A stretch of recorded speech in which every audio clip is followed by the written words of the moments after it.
So this is a picture of us at our exhibit at the Downtown Central Library, where we were featured there. We had great sales, and we were able to tour the library, which is an amazing place. I'd never been myself, so it was very wonderful. I want to finish up by saying that this organization grew way beyond what anybody thought it would be, beyond what Sophie thought it would be, a little pocket change. We thought we would be teaching a few workshops, but it's really become a force into itself and a great, strong community that has good support. These are the things you need for community: support, sustainability, enthusiasm, and most importantly, connection. Thank you.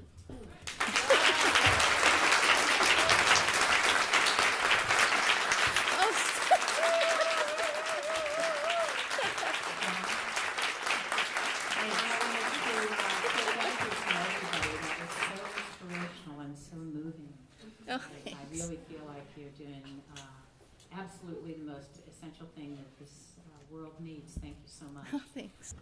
You said, you prepared for a certain amount of people and you got that many people. How did you prepare the tesseract? I mean, That's a mafia secret. That's what we go gangster on. That's a good question. A lot of times when we're in situations, we've learned to adapt quickly. We've learned how to use cardboard as substrates. We've learned how to cut pieces smaller so it expands your amount that you have available. It's always our goal never to close the door on anybody.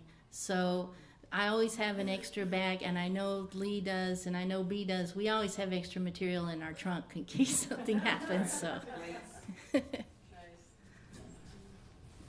sort of interested in how you got the first people to come in the very beginning. Like, what did you invite them that got them there? What was the Yeah, good question. Could you repeat the question, please?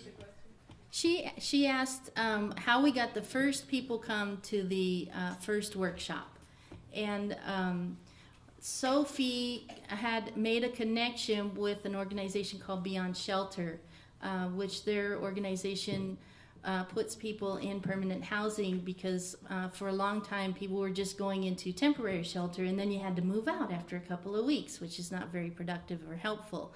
So this program was designed to help people get into permanent housing, and we put out the outreach. Each of these housing units have what they call RSCs, or caseworkers, resident service coordinators, who help people along the way. Everybody has a support, their personal support, and they would say you should attend this program. So we had 8 or 9 people who came out. Even though it was advertised to 200 people, we had 8. But word gets around fast, because once they and I have to say, I set up quite a buffet for the first day. I put as much bright color and to get people interested and engaged, and so they wanted to come back and participate. And to this. And we have pizza, but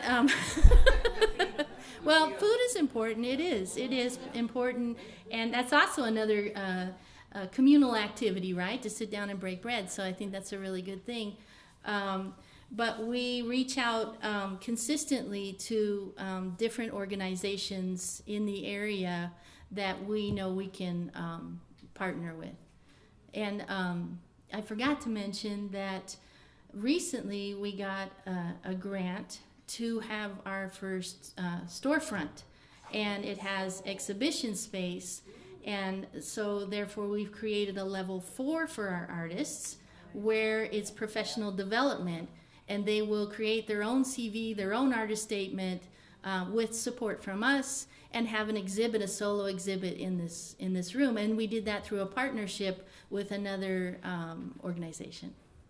So Okay, I have lots of questions. Knowing people in LA, how do we get you donations? What materials, money, time?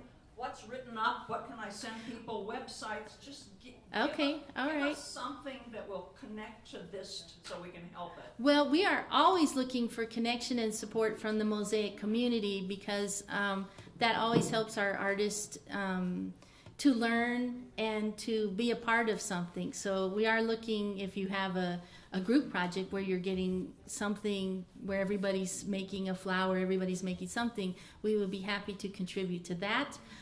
To become involved, to volunteer, you can go to piecebypiece.org, and we have a really nice new website that has a lot of information about the types of materials that we can always use.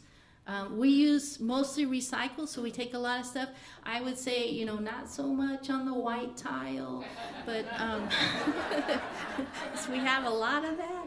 But we gratefully accept any kinds of donations like that. And I know this sounds kind of goofy, but like us on Facebook, because our artists are on Facebook and we share their work, and it really lifts them up when people acknowledge them through the social media venue.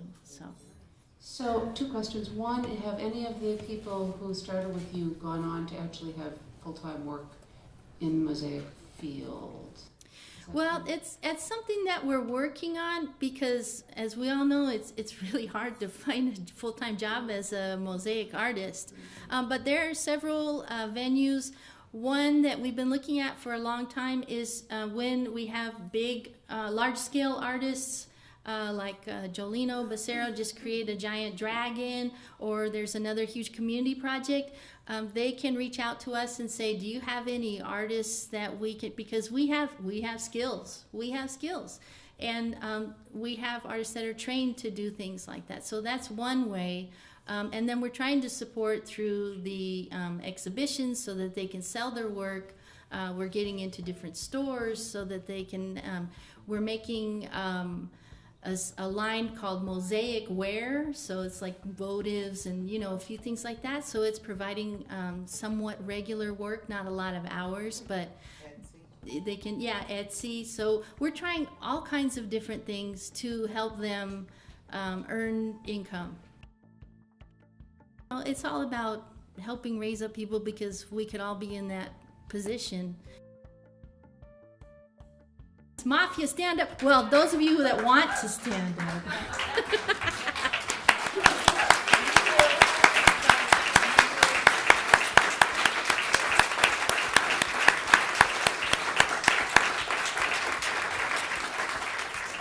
And Lee, did you want to come up and say something too?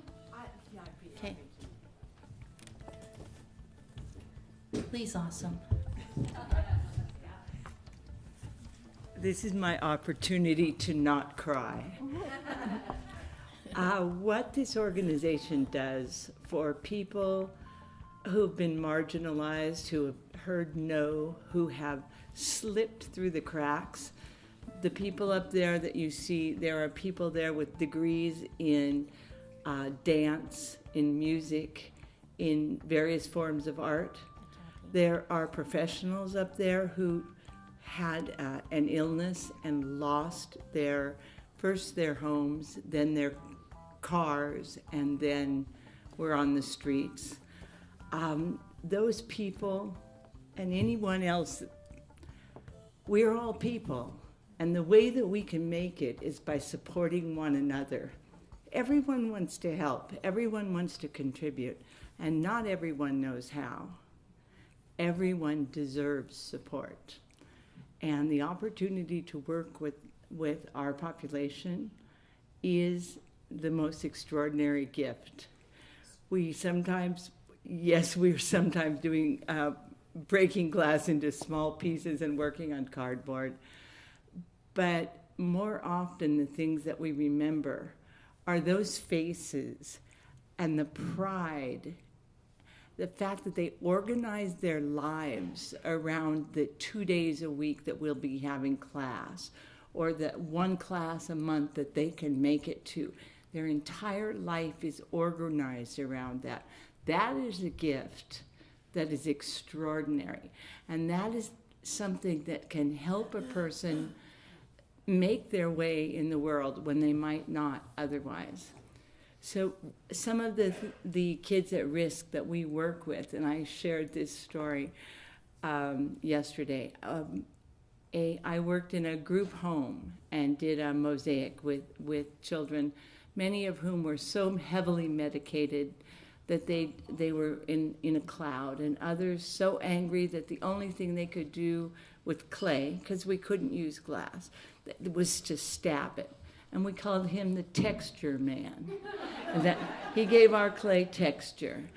And we did a mosaic, and we put it up on the wall in a state historic building in Pasadena.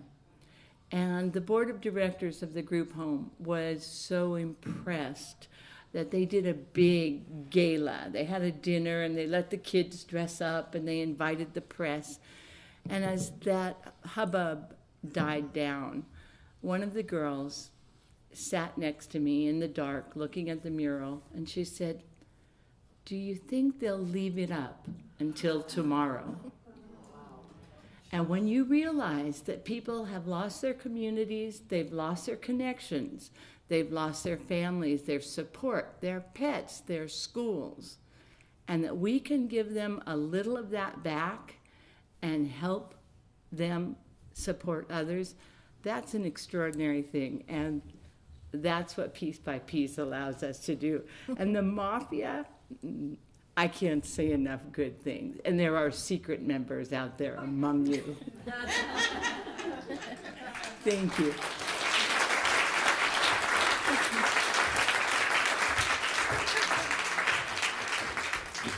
I think we have time for one or two more questions, and then we're going to break for 15. Patty? I'll talk loudly. So I am very, very interested in trying to do this with veterans.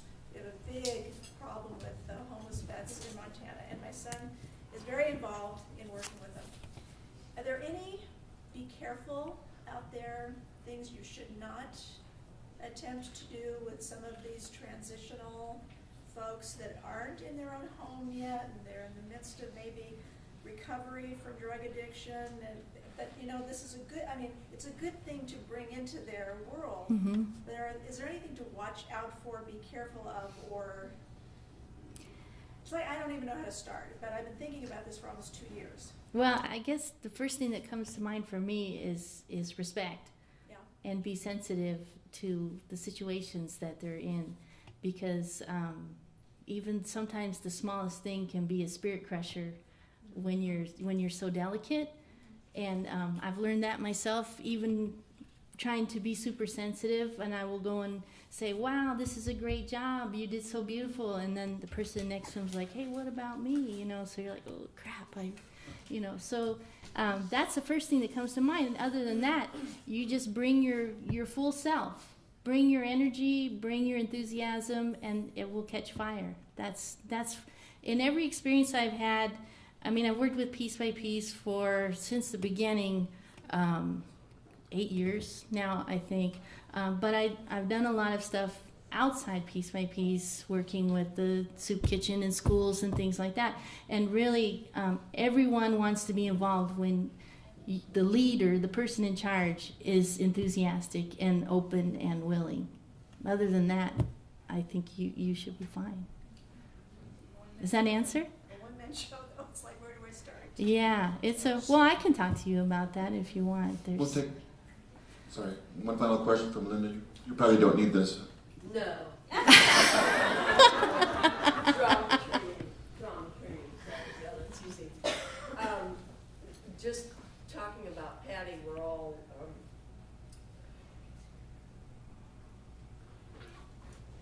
we're all inspired by what you're doing. Yeah. All of them. And the question that I'm going to ask is not it's not making me cry. It's just the fact that I did not know the entire scope of what you guys. It's big. Until this presentation, so thank you very much.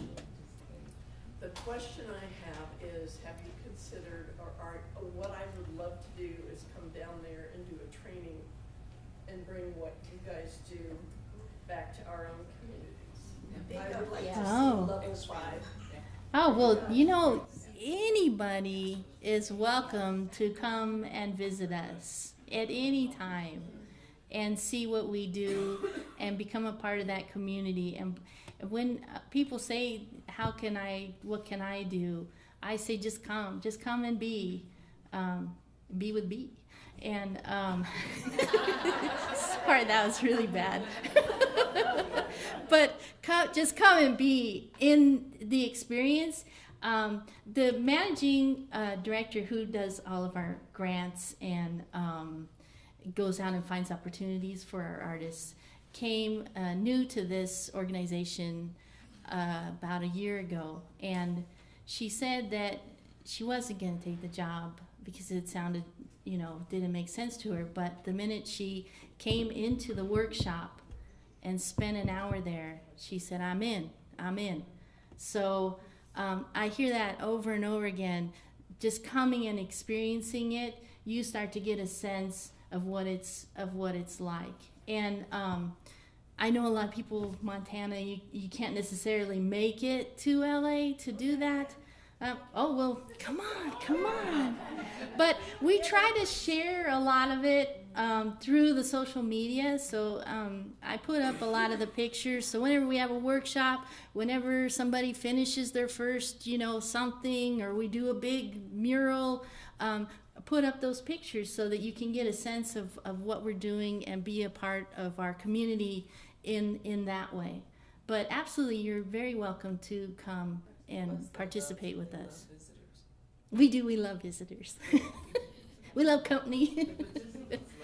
Yeah, they do. They like to share what they know and what their group. So, yeah. Piece by piece. Yeah. Thank you, Dawn. All right.